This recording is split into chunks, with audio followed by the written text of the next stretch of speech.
Hey, good morning, everybody. Welcome to the Morning Smack. I'm Bob Gray, and what I'm doing every morning is I'm bringing some of the most interesting people from around the globe, whether they be actors, comedians, politicians, doctors, cryptozoologists.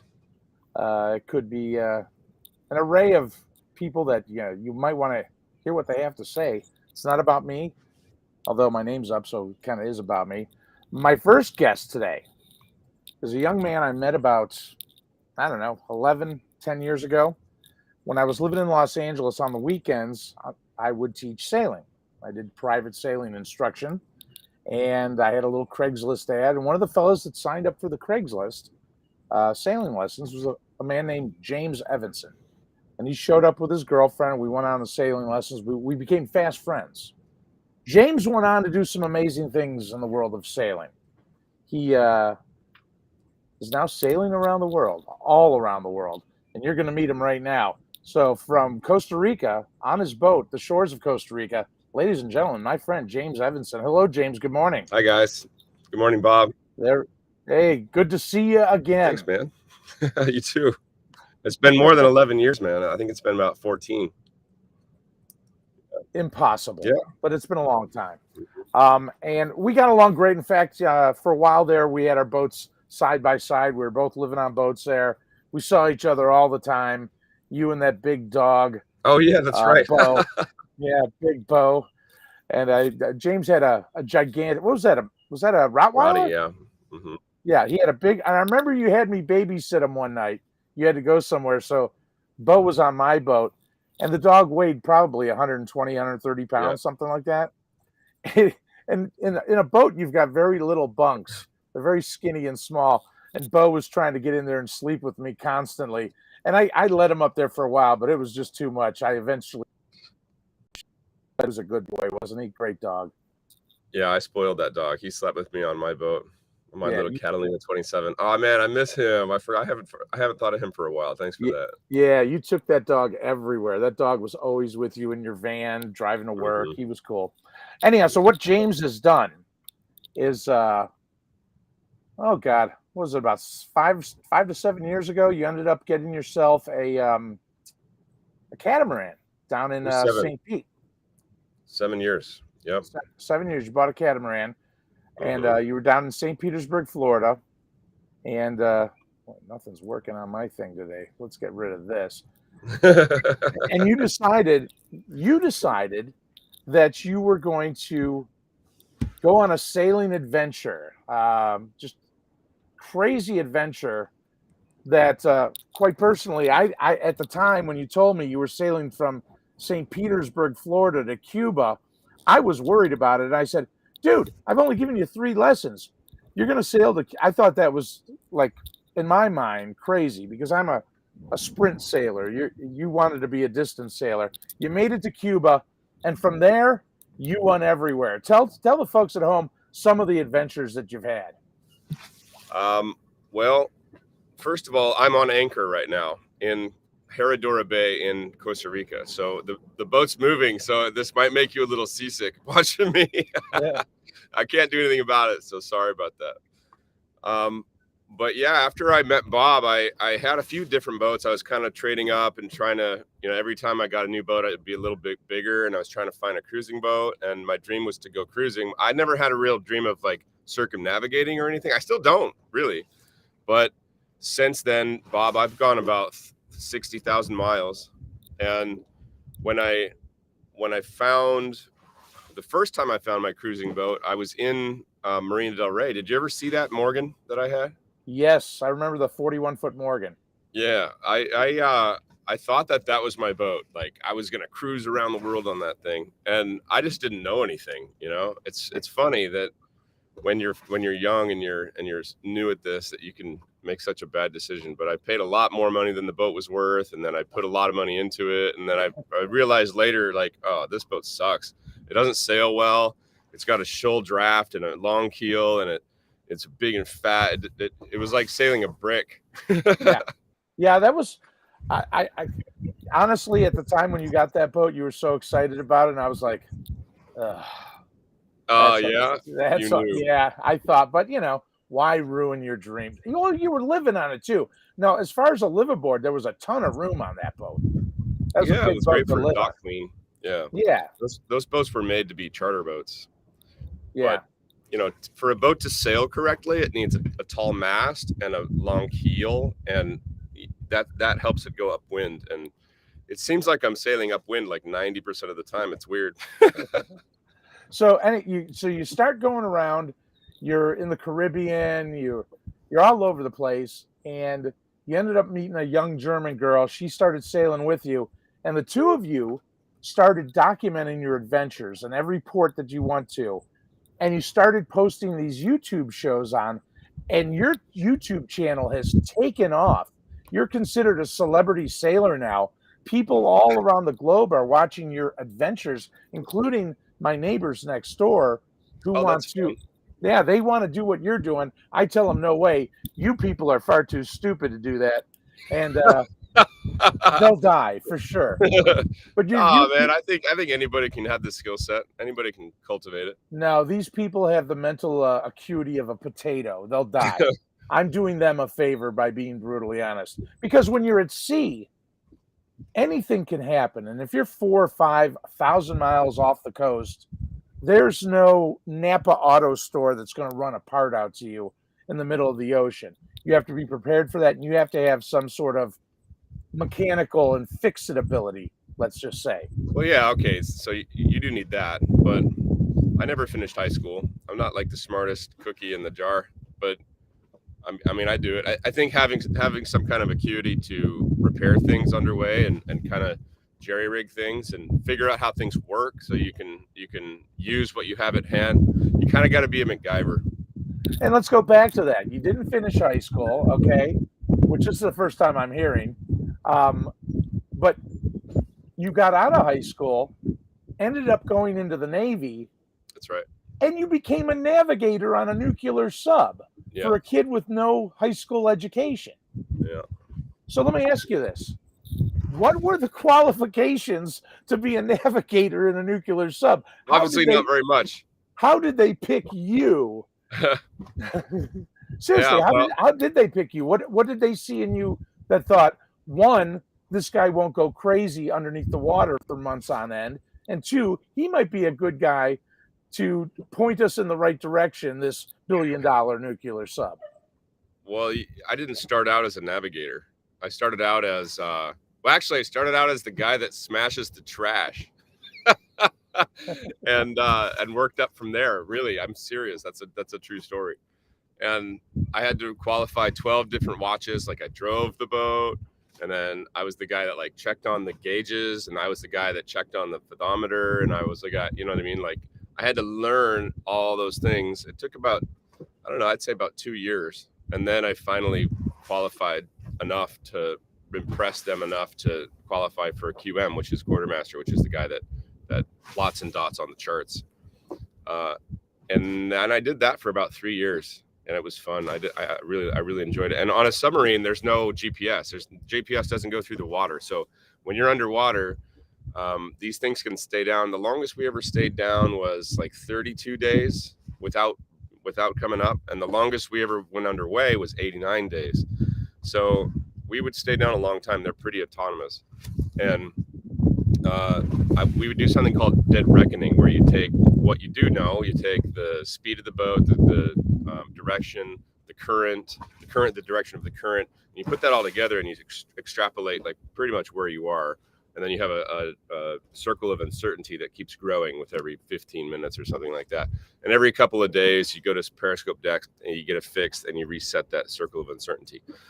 We don't really use that in sailing anymore, because I mean, they don't even make paper charts. They NOAA stopped making them, I think, a couple years ago. You can still get them. So if you are a Luddite, you can go now and get them.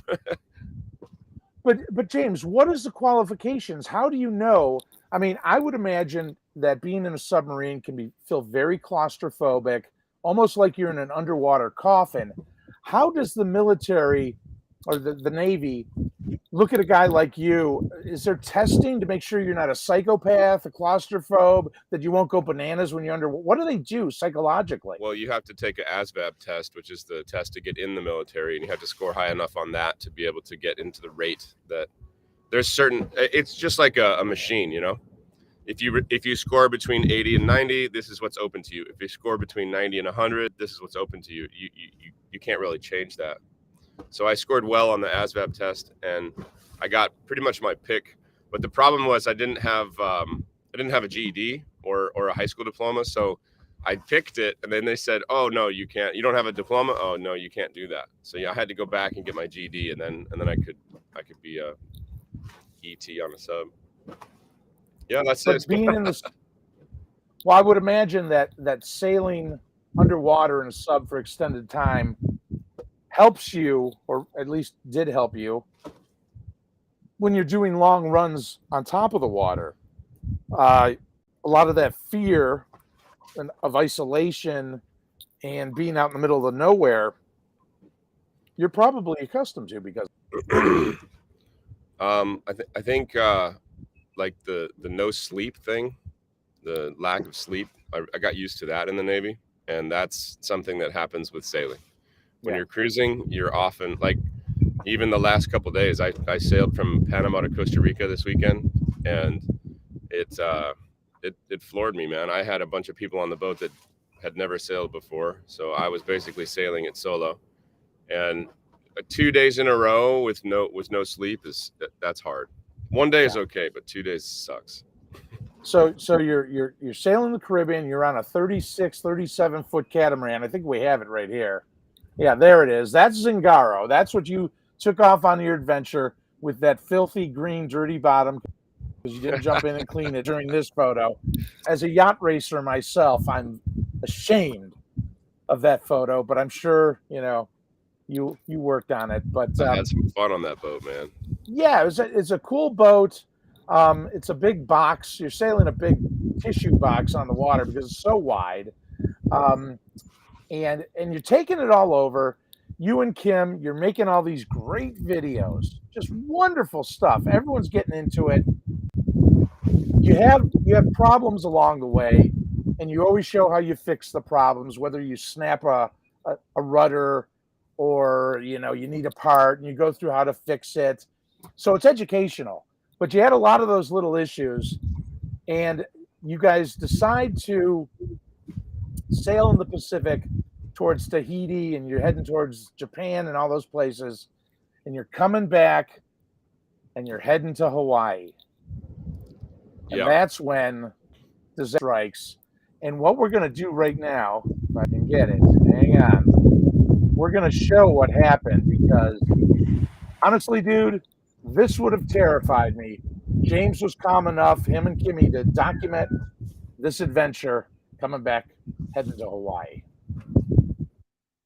At 0443 Hawaii Center, time the Coast Guard received a report of the sailing vessel Zingaro, a 36-foot crane catamaran with 02 persons on board, disabled and drifting about 40 nautical miles west of the Big Island. All vessels are requested to keep a sharp lookout as system posts Hawaii portal. Thanks to the Coast Guard. Signed, Commander, United States Coast Guard Sector Honolulu route. First of all, I'm James. And I'm Kimmy. And this is our boat, Zingaro, a plywood catamaran. 3 years ago, we decided to cut the dock lines and sail her around the world. The route started in Florida and led us through the Caribbean all the way to Panama. It was tough, but the struggle was worth it because this life had so much to offer. We documented our experiences and shared them with the world via YouTube. Soon, a community formed around our videos, and what started as a journey for two turned into a journey for literally thousands. As our knowledge and confidence grew, the Caribbean became too small for us. Which is why, with the help of our supporters, we made it through the Panama Canal, and we're well on our way to visit some of the most remote islands in the South Pacific. The route we chose was demanding, and the Pacific Ocean is host to some of the biggest seas and worst weather in the world. We handled everything the sea could throw at us. It was only after 12,000 nautical miles into our Pacific Ocean travels that we ran into something that would prove to be too much for our old catamaran. At 2:30 a.m. on December 22nd, only 40 nautical miles off Hawaii's Big Island, Zingaro was hit by a 30-foot wave that tore the starboard hull away from the boat. The damage was catastrophic. Same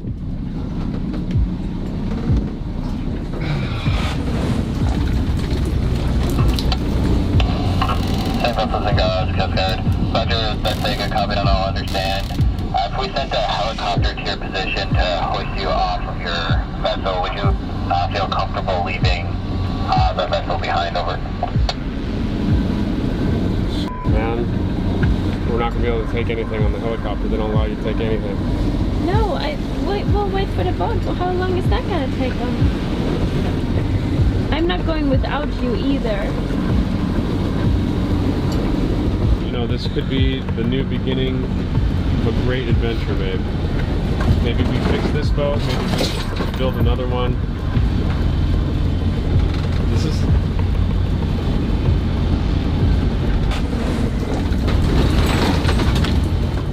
Yes, this was the worst situation we've ever gotten ourselves into. But we did what we always do. We broke the boat, we bailed it, we fixed it, and we sailed it. What we did was James got in the water at night, mind you, and with these 30-foot waves to tie Dyneema around the separating hull. He then passed the line up to me. I put it around the winch and tightened it as much as I could as to tie the boat together, basically. That night the Coast Guard arrived and they escorted us all the way into port. Yay, Coast Guard. Those guys were awesome. Thank you. Where are we at now? This is our boat. You can see from these videos and pictures that Zingaro's blue water sailing days are over.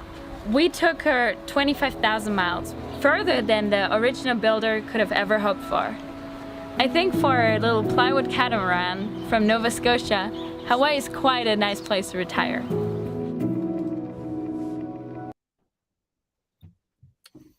And that has to bring back a lot of memories, good and bad, where you had such a great life on that boat, only to see the sea literally take it. And it's an amazing thing that you were able to jump in the water with 30-foot waves, get under the boat, and tie it all back together. Yeah, watching that video is hard for me because I've got a bit of PTSD from that night, and it almost killed me. And it's like one of those. A lot of people don't really understand it because you've never seen or been through something like that. But the way that a catamaran works, it's got two hulls, right? And then the waves are coming over, and anytime a boat gets disabled in the water, it turns sideways to the wind. So wind is here, catamaran's here, it's got two hulls. And as the wave's coming over, it's pushing one hull down and pushing one hull up. So that hull that's going down is displacing a lot of water. And then as the wave comes through, it switches and sucks up. And what was happening was I was in the water, and as it was switching, it was sucking me under the boat because all that water was rushing in to go where that hull was. And then another wave would come and it would smash back down. So it was like basically trying to suck me under and crush me. I mean, there was times where I was riding it. I was grabbing the strut under the boat, just riding the cat at night with 30-foot waves. And it was so scary that it was, in retrospect, I probably wouldn't make that decision again to tie it together. We probably would have just gotten off the boat on a helicopter. But at the time, I didn't have insurance, and I had my whole life savings in that boat. And like, I knew we could fix it. I knew probably we could do it. So I jumped in the water, and I just swam as far away from the boat as I could with a line in my hand, and then swam down. I was a pretty good free diver, and swam all the way as far as I could until I ran out of breath, and then swam up, and I'd be, like 50 feet from the boat, and then I'd swim over and give her the line. You are crazy, it was crazy, my friend. It was a crazy. Yeah, that's the craziest thing I ever heard. I wouldn't do it. No, but you end up getting that boat to Hawaii, and then what happens with you? What becomes of you and Kim? I gave all the Coast Guard guys a big hug. I was crying. I remember I was crying that day. It was very emotional. I was so cold, dude. Because I had to get in the water 4 times. the first time I tied the boat together, it broke. It was so much force that the lines broke. And the second time I tied more lines and they broke again. And then the third time I remembered I had a big roll of Dyneema. It's this like plastic fiber that is the strongest rope known to man. It's stronger than steel for the same diameter. I tied that around it and that worked, but it started cutting. It started sawing through the boat. It was like, you know, because it was so thin. Yeah, you know how like if a big tanker goes down, they cut it into pieces with that big steel rope. That's just like that. Yeah. And so then I had to take it off again and put tubes on it to protect the boat. And it's still, I mean, if you watch, I have a video on YouTube. My channel is SV Zingaro, and search taking apart my broken boat, and you can see I've got pictures and video of like this thing went into the boat like this far, in like sawed into it with the pipe, well, with the hose on it, with the chafing protection. So, yeah, it was crazy, man. I forgot my point now. No, the point was, what did you do after you got rid of the boat? Oh, yeah. What did you do as a person with life? We made it back to Kona, Hawaii, which is on the Big Island. And I ended up, they wanted like $2,500 a month for me to haul out there, which it was just crazy. So we sailed that broken boat 80 miles over to Maui and then put it on this guy's like crazy lift thing. And we towed it down Main Street at 3 o'clock in the morning, and I put it in my buddy's yard, and he ended up buying it. He ended up paying me $8,000 for it because it had brand new sails and it had a brand new mast track and all the lines and it had all kinds of gear on it. So I just gave it to him basically, and I learned later it got crushed up. I'm pretty sad about that, but I cried the day I sold that boat, bad, and I was pretty messed up because I was on this it was a crazy time in my life because I was in 3 sailing magazines. I was on the top of my game for sailing. I had just come on this 2,500 mile journey from Tahiti through the Line Islands to Hawaii. I was supposed to cruise Hawaii. We were going to go to Japan. My YouTube channel was exploding. I had never done so well with that, and then I lost it all in one night. I didn't have a boat. I didn't have a business. I didn't have any money coming in, and my girlfriend left. And I was just like, you know, and so I went to this thing called Vipassana. Have you ever heard of Vipassana? No, I don't know what that is. I would absolutely recommend it to anybody that wants to kind of cleanse their soul and learn a new skill. It's a meditation retreat, and you don't eat after 11 a.m. You don't talk, and you meditate for 10 hours a day. It's freaking difficult. It sounds crazy, and it is very physically demanding. Like sitting in one spot for 2 hours is hard. And then clearing your mind is hard too, especially in the world we live in. What this Vipassana meditation teaches you to do is just clear your mind and let everything go. And it's really a good skill to have. In fact, I have the mantra tattooed on me, anicca. Hey, let me see that again. Let me go full screen. Let's see that tattoo again. There you go. This is Pali. It's an extinct language, and it says anicca, which means this too shall pass, which is the whole mantra of the entire meditation. Like everything in life is a feeling. It'll come, it'll stay for a while, and it'll go. Good, bad, whatever. So now, is that the boat, Zingaro, you took to Easter Island? Mm-hmm. Yep. Okay, so let's take a look at that, because I don't know what's going on here, but it looks like there's some. You took this picture. This looks like some sort of native Easter Island celebration or some sort of ritual. What's going on here? That's in the beach, Anakena of Easter Island, the only beach. That's a cool spot, man. The boat's parked right outside that on the left there.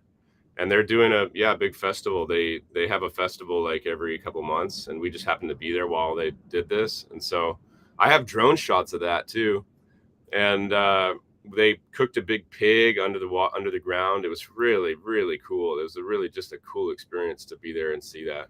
Now these guys, what do they call these statues? Moai. Moai. Okay. So apparently the Moai, they're not just sitting there. They're actually underneath, they're down in there deep.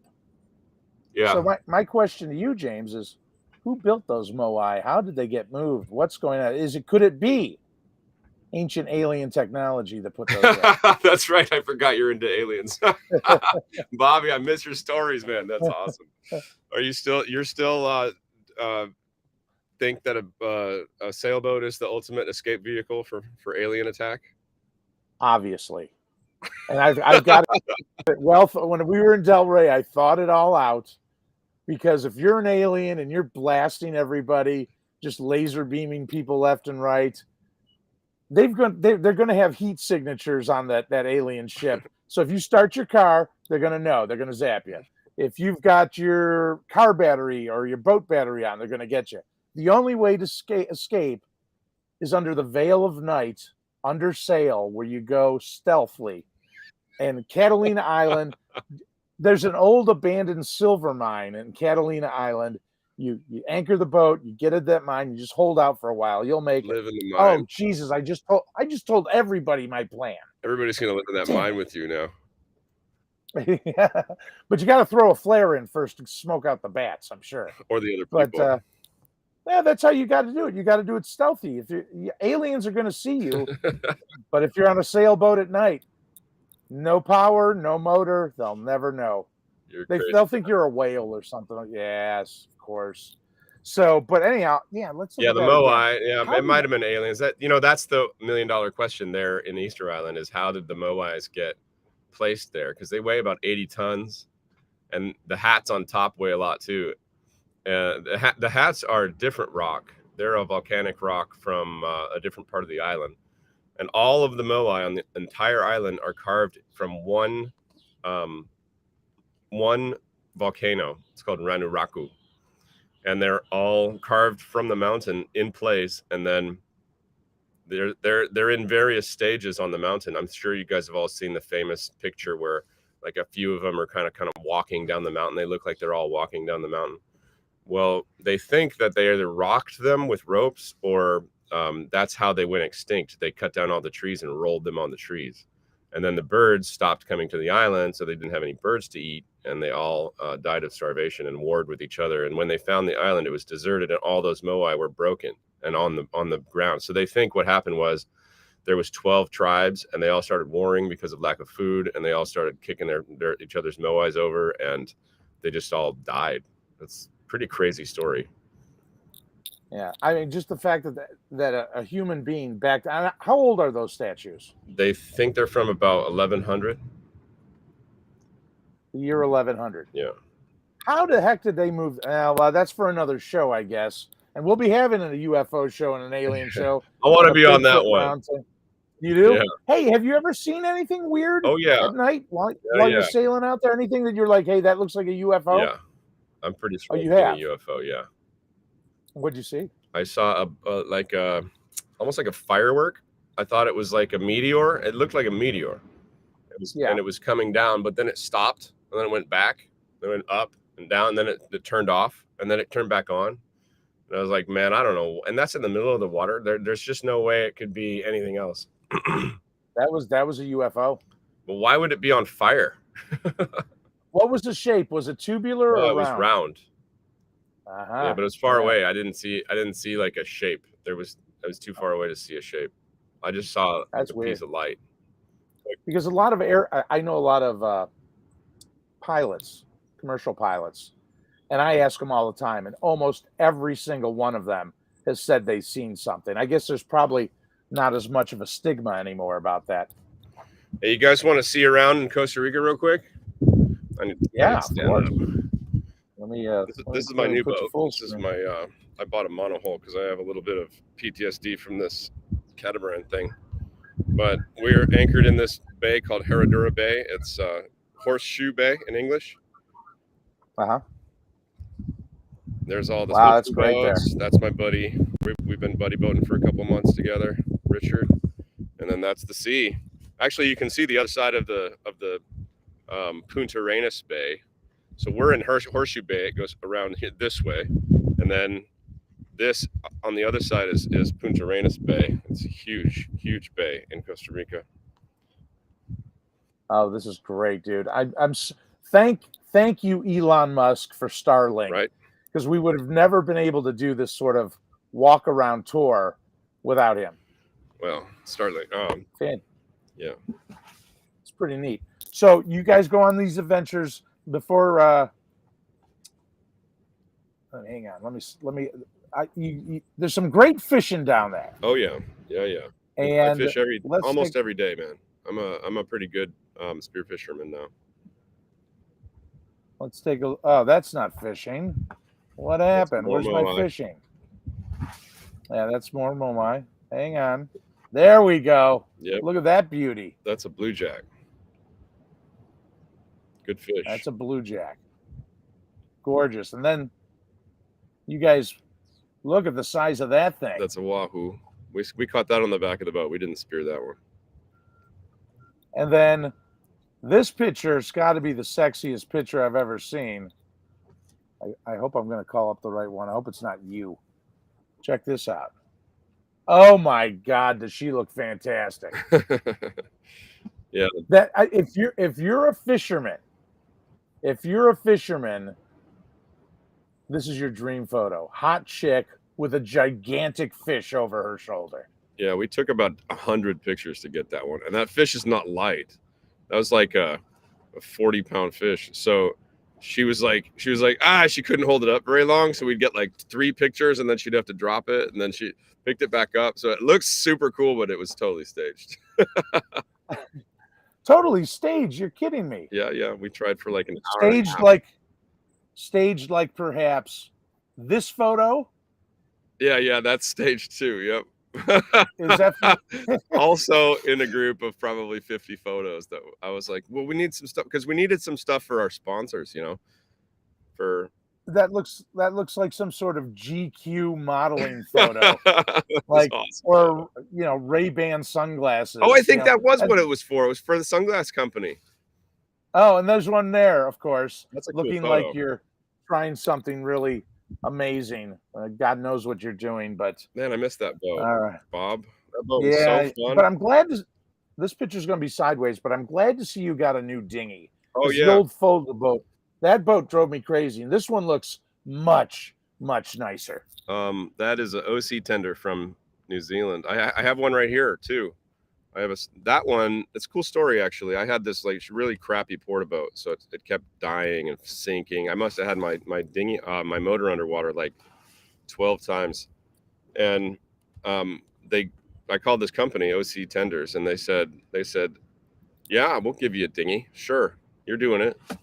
And man, it was like night and day. And then when my boat broke, I didn't have anything to do with the dinghy. I didn't want to leave it like with my buddy or put it in storage. So I found a Kiwi that was going to New Zealand, and I was like, hey, take this dinghy with you. And he worked it out with the company, and he brought it all the way back to New Zealand. They took it, refurbished it, and sold it to a local fisherman. So no leaky, which is what I called it. It lives on, and this is no leaky too. It's a little bit bigger than the other one, but yeah, they're cool boats. But I tell you, some of the ports you've been into are so beautiful. Tell me where this is right there. That's on the west side of Tahiti. There's about 200 boats in there. You can see the big marina. That was a cool place. Moorea is just to the right. Oh my God, I swam with whales multiple times there in Moorea. There's a bunch of now to the right. That's a reef that I'm looking at. I would imagine that's not very deep. It looks pretty shallow. Yeah, very shallow. You can see the boats are right on the edge of it. They're in probably 6 feet of water. All the boats on the edge, and then it drops down to about 20 feet all the way through. It's just a cool place for boats because it's got that protective reef that goes all around it. You can see the waves breaking on the outside of the protective reef, and then there's a little channel that goes through. And that's how Tahiti is. It's like this huge protected reef and then little channels that go through it. And you can get your boat through those channels and bring them on the inside of the reef. And then you can go all the way around the island on the inside. It's like if you designed an island perfect for boats, that's how you do it. Wow. Beautiful. And you've seen it all. You've documented it all. You've got your YouTube show. You probably started off with a few people, and it exploded, and now literally tens of thousands of people are watching every video you pump out. Yeah, it's been a while since I put any content out, so I'm not getting a lot of I'm just not trying on the channel for a while. I took a little bit of a break. I decided after 7 years of doing it every week that I needed a break, and so I started a company doing adventure charters. So my plan is to go around Cape Horn. And I've been doing it for about 5 months now, and I love it. It's nice. The only thing is I thought I would do some kind of hybrid of a little bit of YouTube and a little bit of this, but it's so much work to have the people on the boat and to be attentive that I just put the YouTube channel on hold for a little while. I'll get back to it, and I have been filming everything, but it's just nice to be able to take a break and not have to worry, not have to have the stress of YouTube, and actually be able to experience it all. It's just a different kind of experience, really. Yeah, it's good.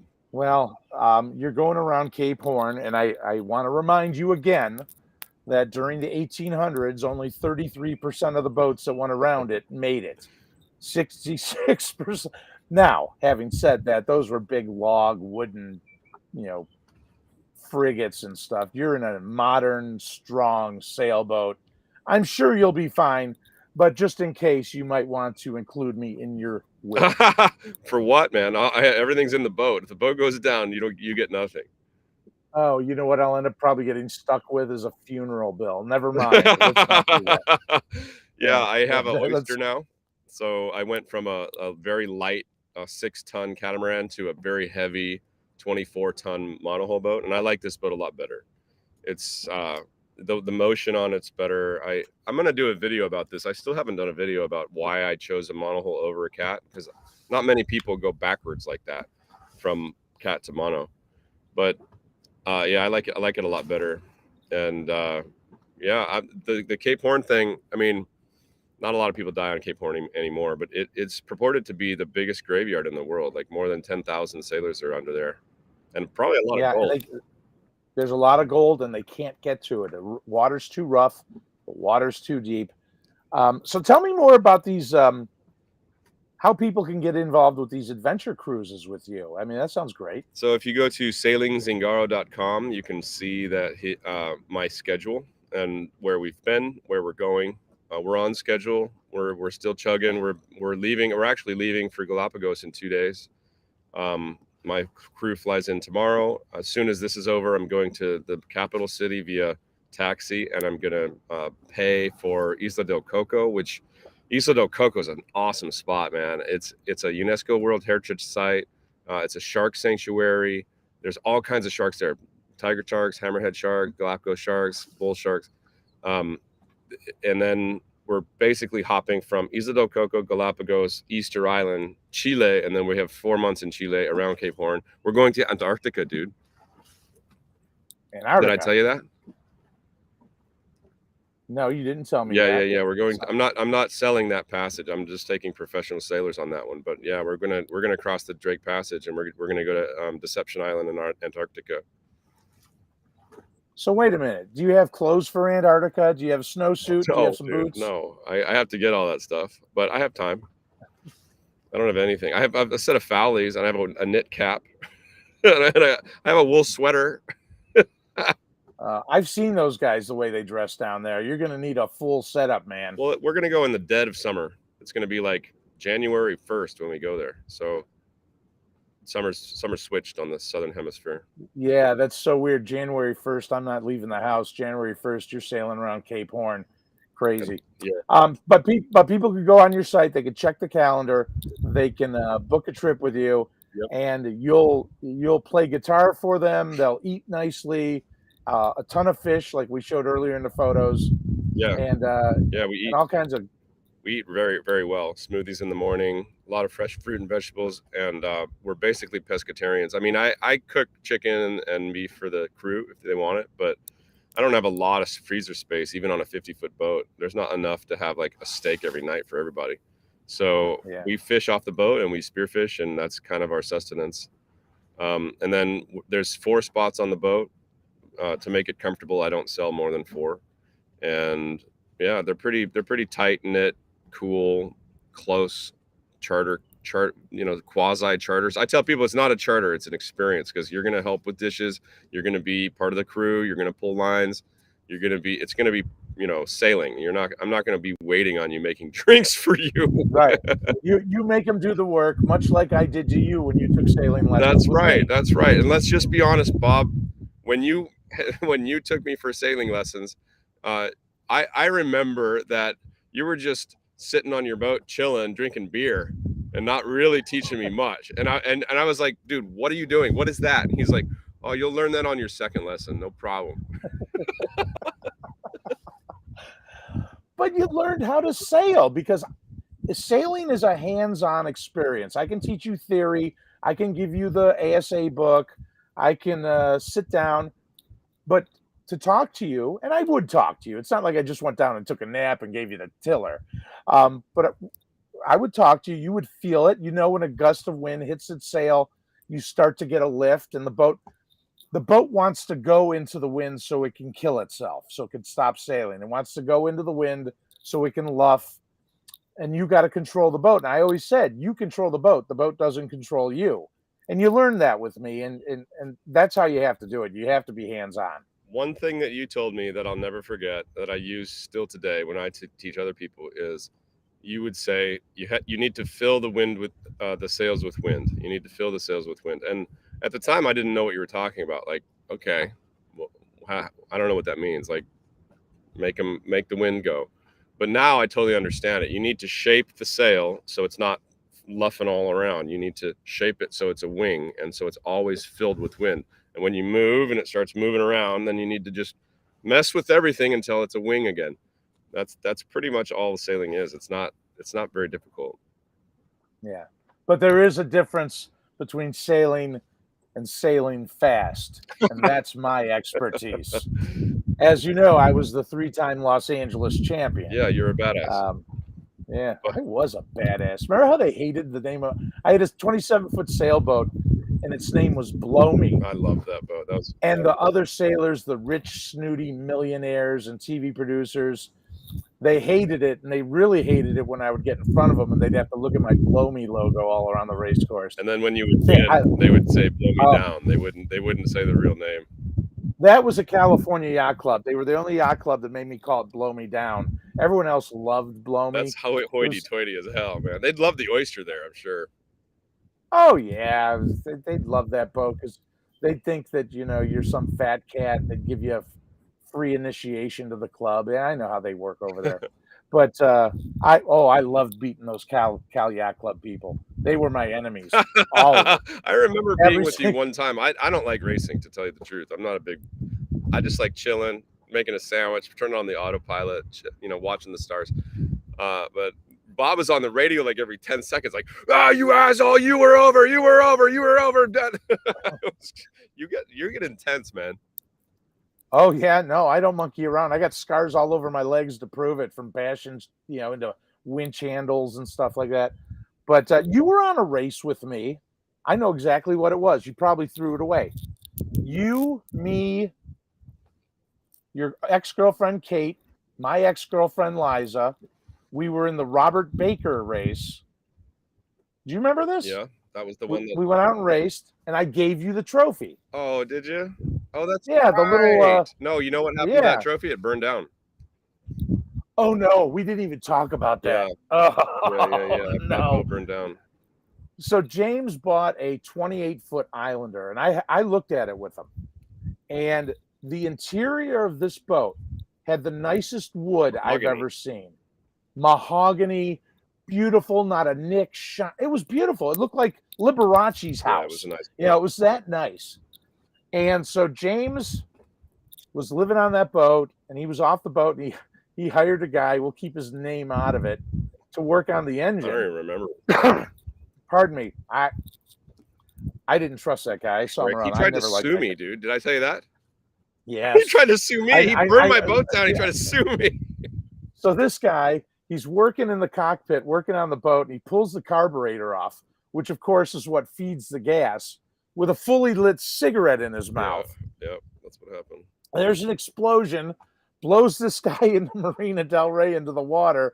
James's entire boat just melts, burns to a crisp, burns the docks, burned a little bit of the boat next to you. No, burned the and then the boat. guy. That was a total loss. That boat burned the dock. Yeah.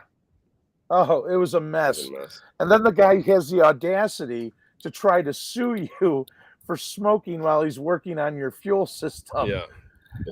And you ended up getting smoke inhalation and ended up in the Daniel Freeman Hospital. That's right. Yep. And I was the one that brought you books to read and some McDonald's. Thanks, Do you buddy. remember that? I do remember that. I Yeah. really Yeah, appreciate 'cause that. Yeah, I went to you visit. were- First thing I did was I went to visit him and made sure he was okay. Yeah. And then he told me he was going to sue me. So I was like, oh, okay, well, screw you then. And then I went down to my boat, and it was still like kind of smoldering. And I went inside it to see if I could get anything out of it. And it was, it had like 3 feet of water in it, and they had used this stuff called AFFF, aqueous film forming foam, and everything was toast, man. I had an old gun my dad gave me from like the 40s. That thing was gone. Oh, you know what? My guitar survived. I had it in a hard case, and I don't know how, but it survived. What a miracle. Everything else, but that was toast. That was such a mess of a scene, man. Yeah, that was terrible. Yeah. Don't ever go in a burnt boat, by the way. I got pneumonia from that, from the fiberglass fumes. It was not a good idea. Yeah, that's why you were in the hospital. You looked like you were terrible. Yeah. But so anyhow, so you and Kim go after a few years go your separate ways. Sweet girl. I'm sure you guys are still friends. I love Kimmy. I'll always have a special place in my heart for Kimmy. We almost died together. Yeah. But Kim was very instrumental in a lot of the videos that you made. She helped out. She knew how to edit. She knew edited all that stuff. like about 70% of the videos. I figured it out later. She was sharp. Yeah, she's and a cool so girl. what I like about your show, and again, people can check it out on YouTube. Just go to Sailing Zingaro and you'll see everything.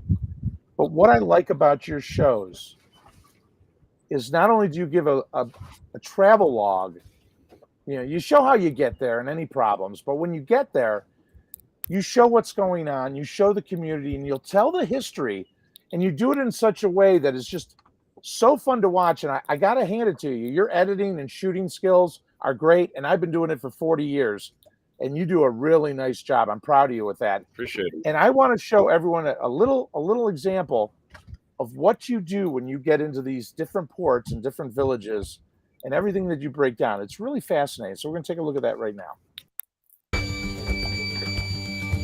Oh my God. I did it again, James. Oh, you put the wrong one. Hang on, here we go. So,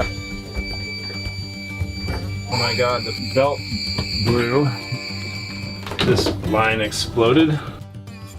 Boat life can be hard sometimes, and the quote, everything breaks, starts to make sense as soon as you step foot on a vessel. And any little problem that seems easy to fix will probably take half your day, making you feel that you're on edge.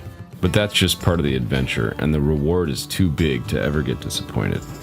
Because sailing is a magical experience. When you hoist the sails for the first time and feel the wind power pushing you towards your destination, you feel free. I believe that sailing is responsible for shaping the person I am on and off the water, and I wouldn't change that for anything. And what do you think about being in paradise? I love it.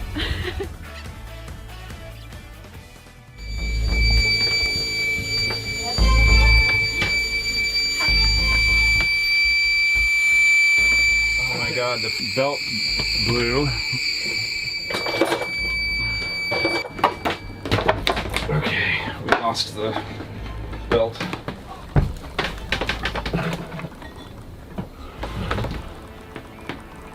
Looks like it's getting chewed up by something. Looks like it just jumped off for some reason. Oh, that's why. It broke the bolt holding it in. What happened? The alternator bolt here, that bolt is broken. So that's the one that I put in there to keep the new alternator in there, and it broke. The alternators fell down sideways, boom, and then the belt snapped off. It still had water in it. The good part is it still had water in it. If it didn't have water in it, it would be toast. But let's see what happened. We finally made it to the stunning Gunayala, most commonly known as San Blas Islands. The archipelago is formed by numerous islands, one for every day of the year, and it's bounded to the northwest of Panama by the Caribbean Sea. They are renowned for their glistening white sandy beaches, waving palm trees, crystal clear waters, and pristine reefs. These islands cheat no one's version of paradise. It's home to 51 communities of indigenous people known as the Gunas that make their living from hunting, fishing, and the production of molas, colorful tapestry and clothing made by women. They still live as their ancestors did, dwelling in small wooden shacks covered with palm leaves, with logs smoldering in the fireplaces and hammocks as the only furniture. It looks too perfect to be real.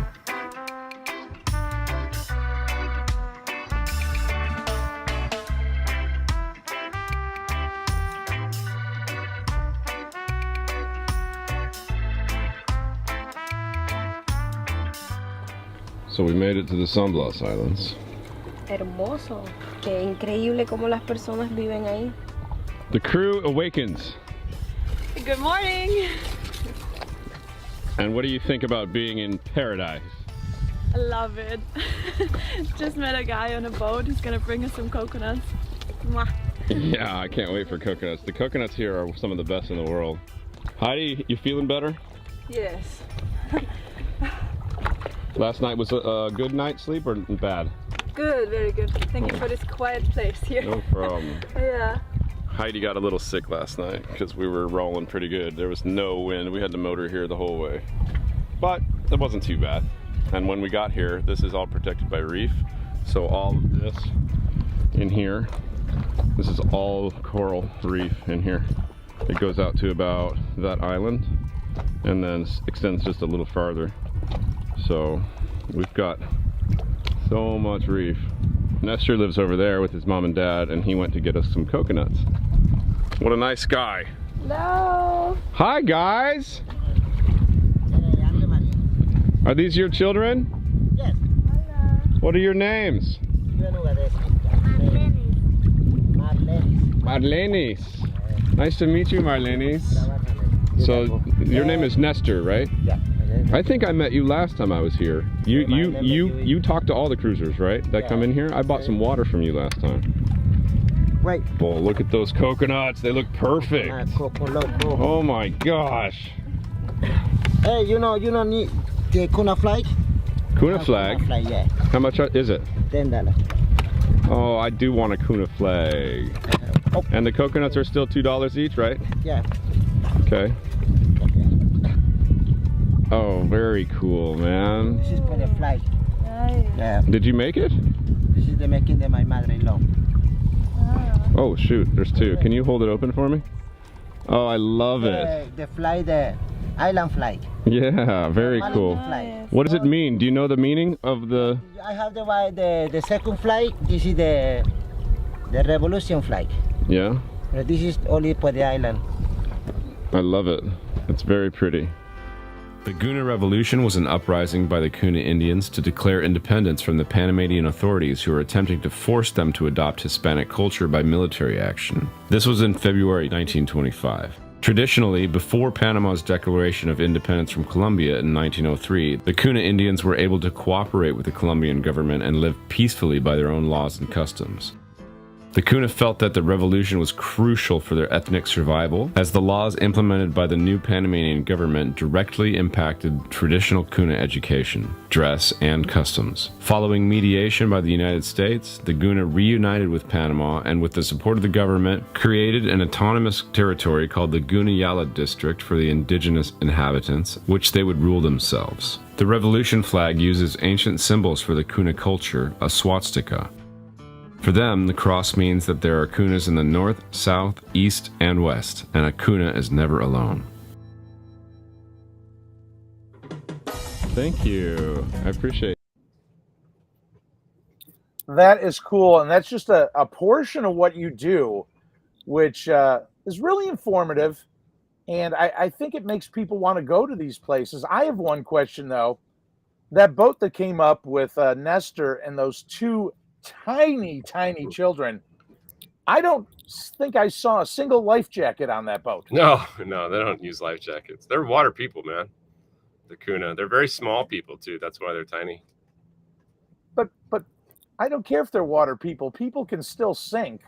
Most of the world doesn't use life jackets like we do. No? That little guy, he was 22 years old, I believe. Yeah.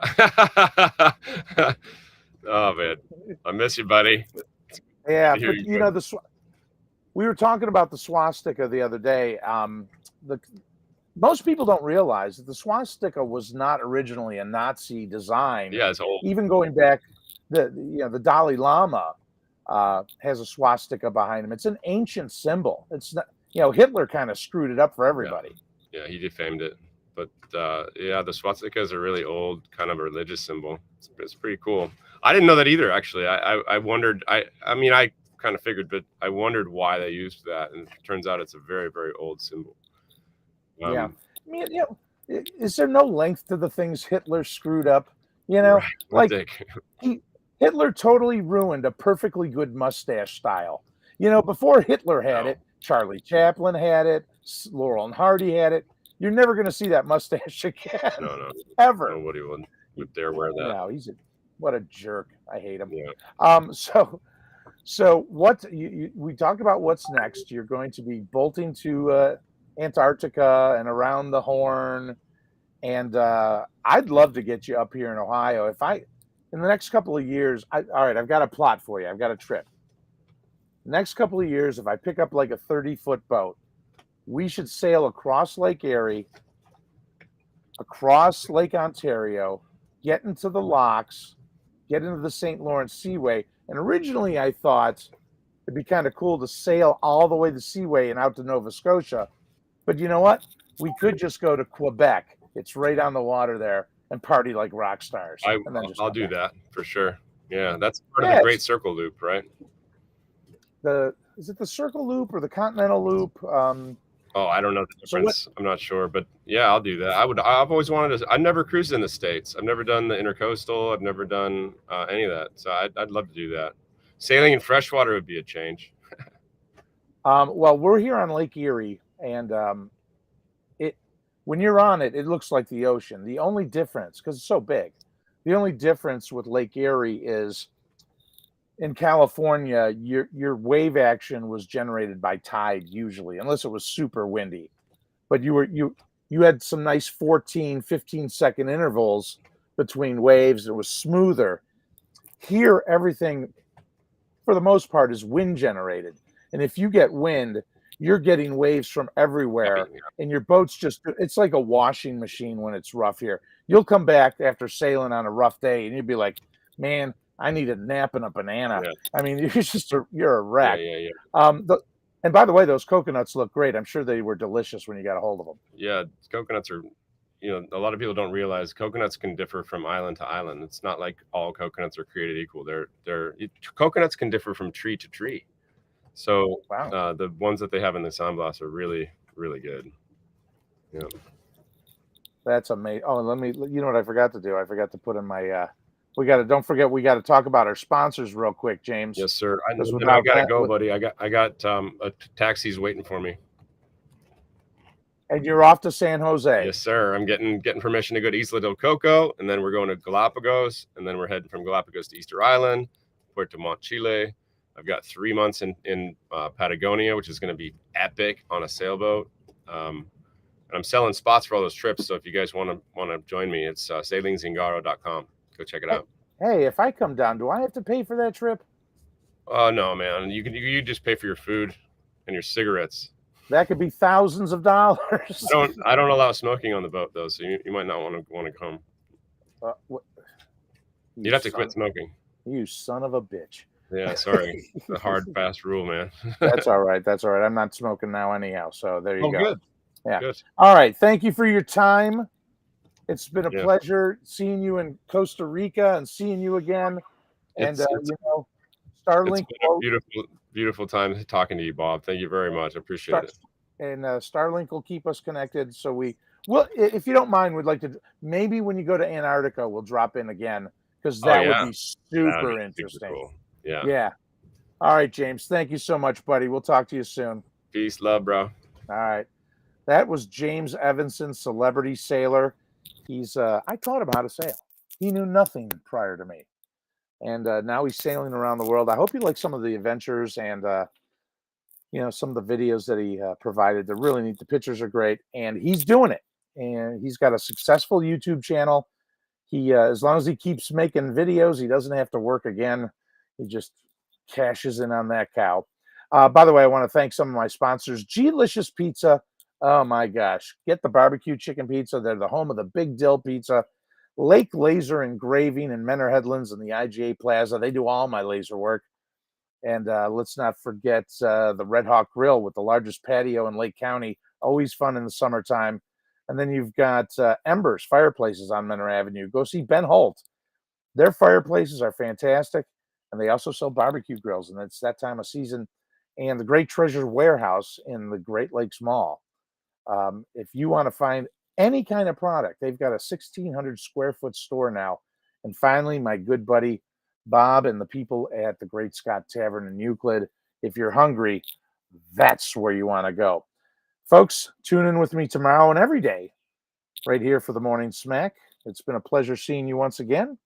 And for now, let me get my next thing. I got to go. I love you. I'll see you later. Bye.